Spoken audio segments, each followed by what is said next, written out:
नमस्कार।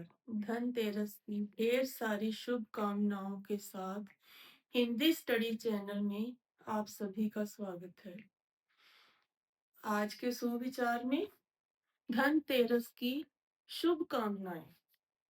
धनतेरस का पर्व आया, अपने संग अपार खुशियां लाया। हमारी आज की वीडियो का विषय है शब्द विचार।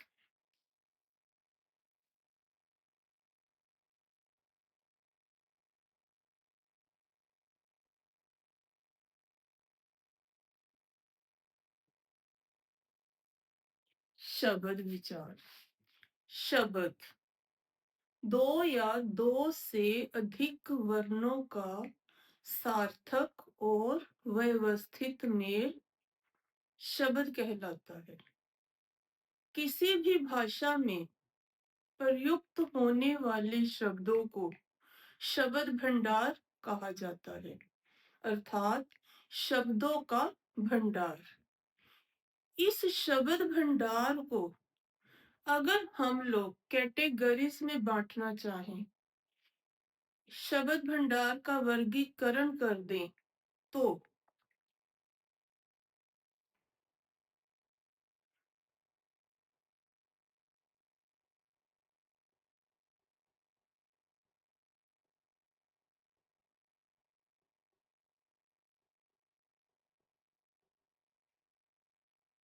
उत्पत्ति या स्रोत के आधार पर।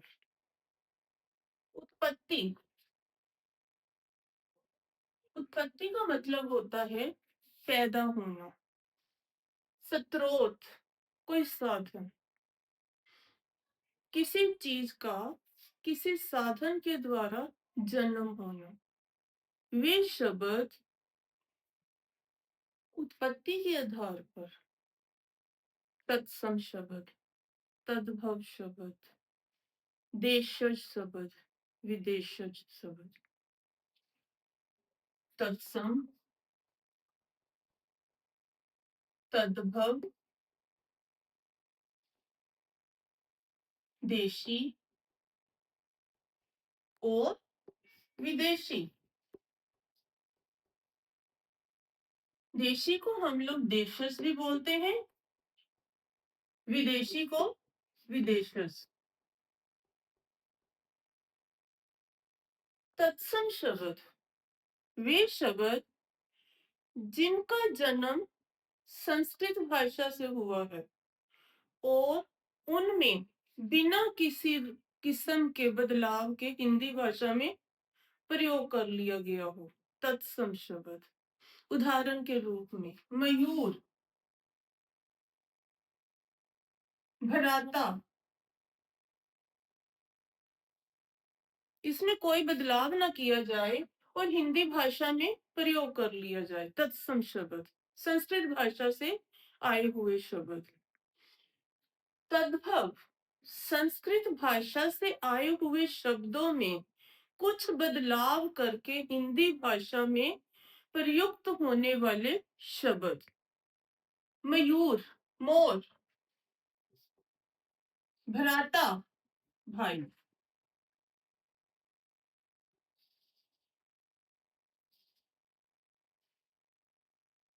देशी या देशज वे शब्द जो अपने ही देश के अलग अलग स्थानों पर पैदा हुए, वहां की बोली के अनुसार, वहां की क्षेत्रीय भाषा के अनुसार, अपने ही देश में, भारत देश में ही पैदा हुए हो, जिनका जन्म अपने ही देश के अलग अलग स्थानों पर हुआ हो। बालक,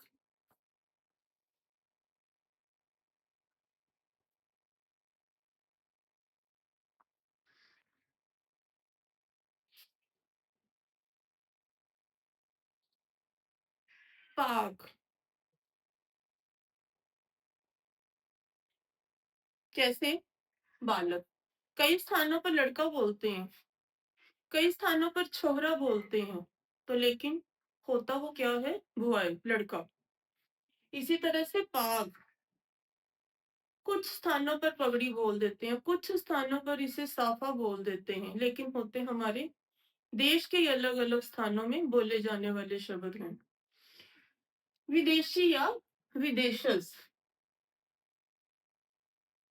जिन शब्दों का प्रयोग हिंदी भाषा में हुआ लेकिन वे दूसरे देशों की भाषाओं के हैं।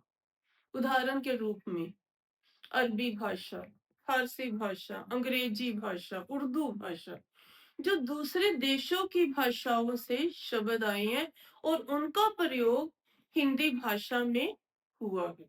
पुलिस,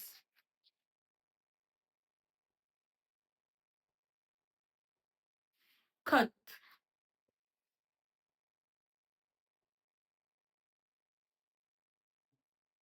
दूसरी कैटेगरी, दूसरा वर्ग आता है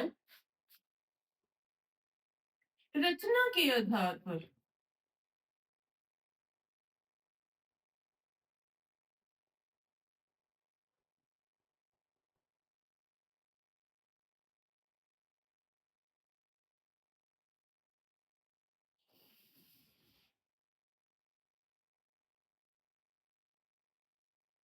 रचना का अर्थ बनाना, किसी चीज की बनावट, रचना करना, बनाना, किसी शब्द को बनाना। रचना के आधार पर आते हैं रूढ़, यौगिक और योग रूढ़ शब्द। रूढ़, यौगिक और योग रूढ़।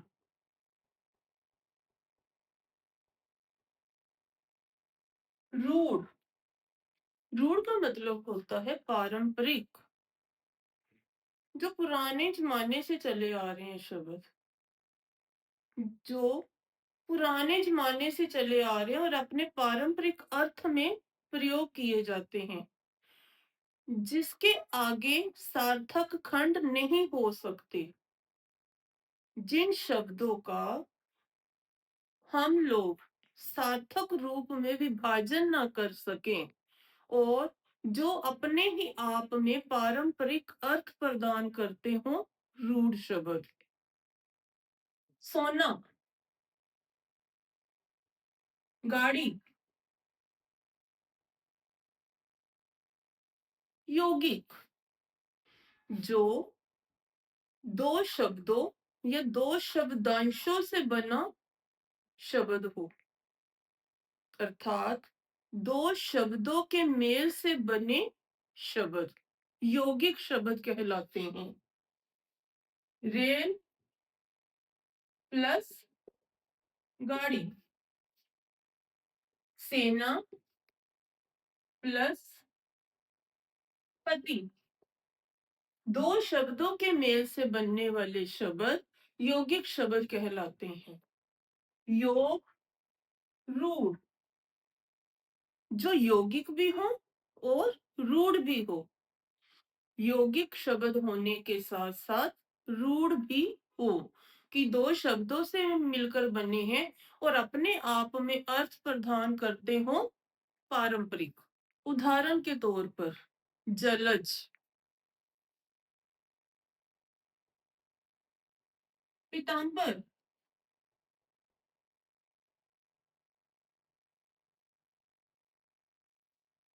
शब्दों के अगले वर्ग में आते हैं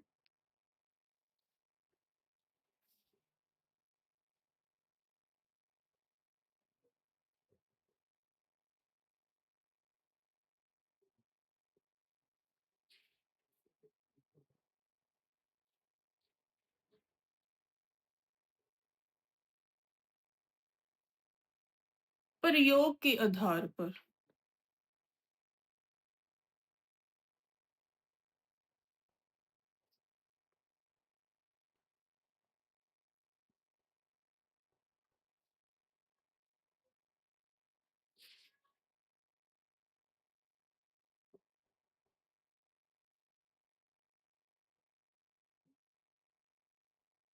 प्रयोग के आधार पर कि शब्दों का प्रयोग कैसे होता है। कुछ शब्द जन सामान्य जीवन प्रयोग के आधार पर शब्दों का वर्गीकरण हुआ दो रूपों में, सामान्य शब्द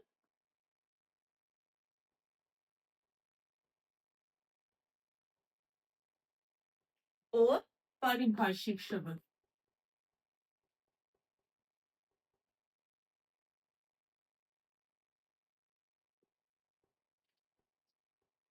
सामान्य शब्द जो हम लोग अपनी दिनचर्या के दौरान सामान्य जनजीवन के चलते बोलते हैं।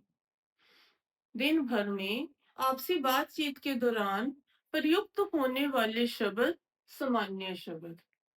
पारिभाषिक शब्द जो शब्द अलग अलग विभिन्न व्यापारिक व्यवसायों और विषयों के रूप में प्रयुक्त होते हैं। उदाहरण के तौर पर रसायन, पूंजी, सचिव आदि।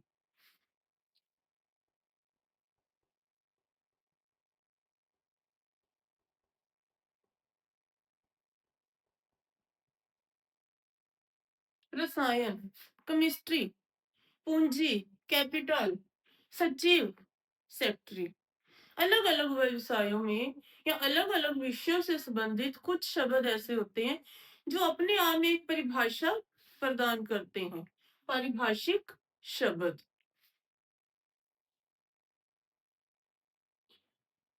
शब्दों का अगला वर्ग व्याकरणिक आधार पर।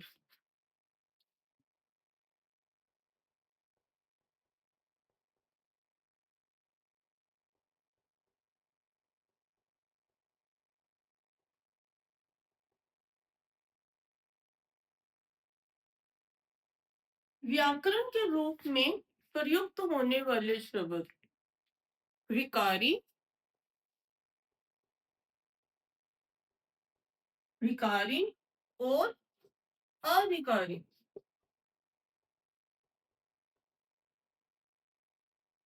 विकारी और अविकारी शब्द।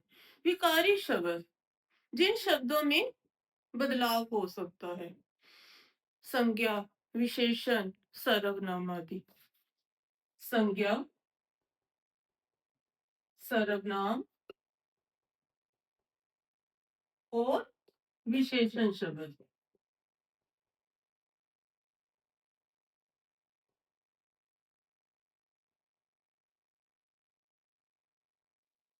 इनमें क्रिया शब्द भी होते हैं। संज्ञा, सर्वनाम, क्रिया। और अविकारी शब्द जिनको हम लोग अव्यय भी बोलते हैं, अर्थात जिन शब्दों के रूप में कोई परिवर्तन नहीं होता। वे शब्द होते हैं क्रिया विशेषण,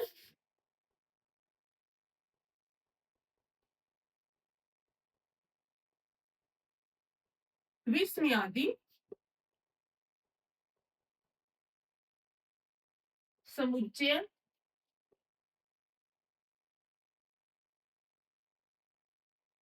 और निपात। निपात शब्द ही, भी, तो इन शब्दों के रूप में कभी परिवर्तन नहीं आता।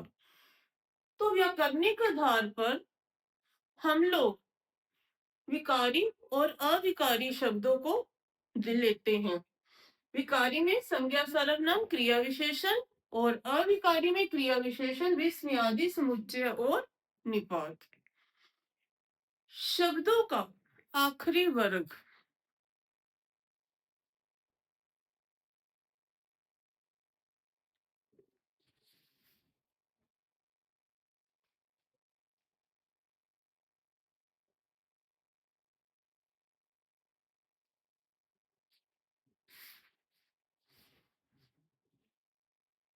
शब्दों के वर्गीकरण में शब्दों के वर्गीकरण में आखिरी वर्ग अर्थ के आधार पर।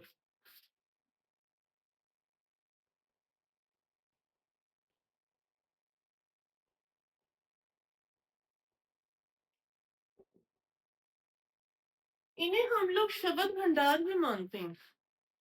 अर्थ के आधार पर पर्यायवाची शब्द,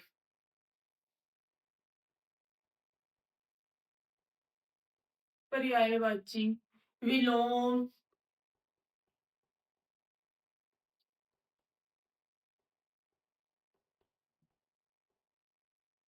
अनेकार्थी शब्द,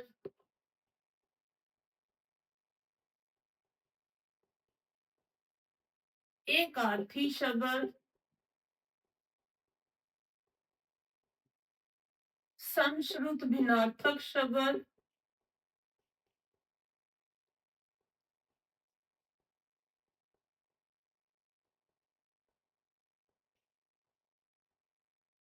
वाक्यांश के लिए एक शब्द,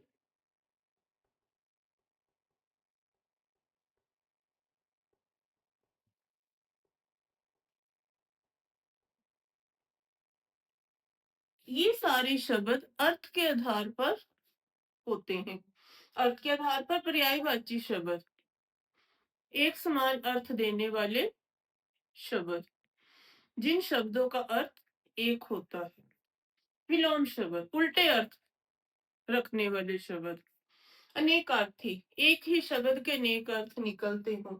एकार्थी शब्द, एक अर्थ रखने वाले एकार्थी शब्द, जिन शब्दों का अर्थ हमेशा हर परिस्थिति में एक ही रहता है।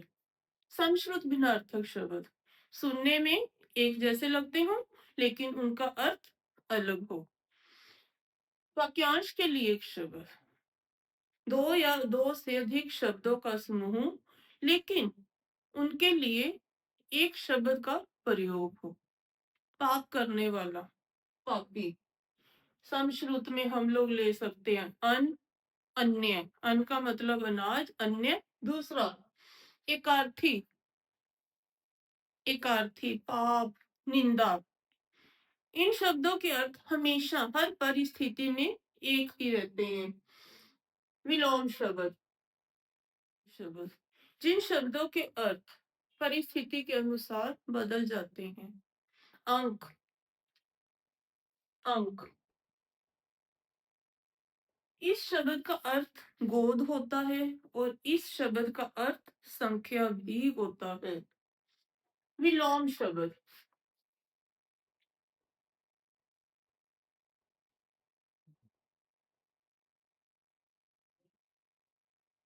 उल्टे अर्थ प्रदान करने वाले शब्द। अमीर,